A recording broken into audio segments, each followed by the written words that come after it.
Hello friends, welcome to రుచి వంటిల్లు. ఈరోజు మనం దొండకాయ ఫ్రై చాలా టేస్టీగా, చాలా సింపుల్గా ఎలా తయారు చేసుకోవాలో చూద్దాము. ఈ దొండకాయ ఫ్రై మనకు అన్నం చపాతీలోకి చాలా టేస్టీగా ఉంటుంది, చాలా ఈజీగా చేసేసుకోవచ్చు. సో లేట్ చేయకుండా వీడియోలోకి వెళ్ళిపోదాం.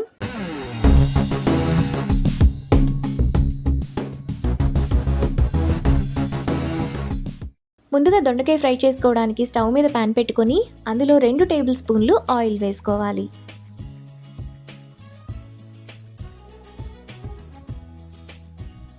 ఆయిల్ వేడైన తర్వాత అరకిలో దొండకాయలను ఇలా చిన్న చిన్న ముక్కలుగా కట్ చేసుకొని కొద్ది కొద్దిగా వేసుకుంటూ ఫ్రై చేసుకోవాలి.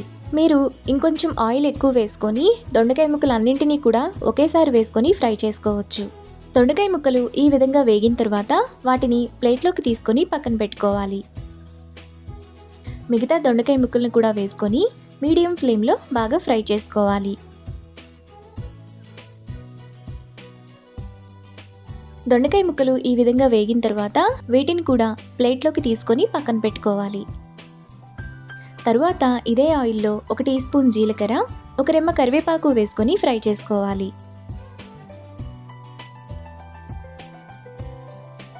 జీలకర్ర వేగిన తర్వాత అందులో ముందుగా మనం ఫ్రై చేసుకున్న దొండకాయ ముక్కలు,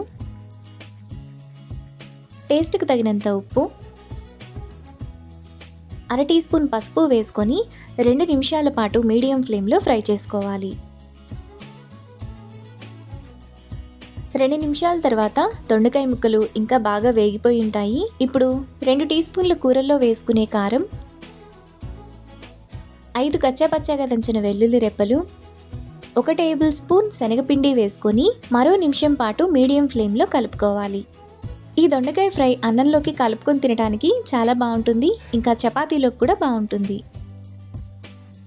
శనగపిండి, కారం అంతా దొండకాయ ముక్కలకు బాగా పట్టిన తర్వాత లాస్ట్లో 2 టేబుల్ స్పూన్ల ఎండు కొబ్బరి పొడి వేసుకొని మరోసారి కలుపుకోవాలి. మనకు చాలా టేస్టీగా దొండకాయ ఫ్రై రెడీ అయిపోయింది.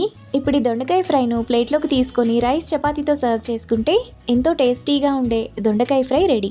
ఈ రెసిపీని మీరు కూడా ట్రై చేసి మీకు టేస్ట్ ఎలా కుదిరిందో నాకు కామెంట్స్లో షేర్ చేయండి. ఈ వీడియో కనుక మీకు నచ్చినట్లయితే లైక్ చేసి, షేర్ చేసి, సబ్స్క్రైబ్ చేయండి.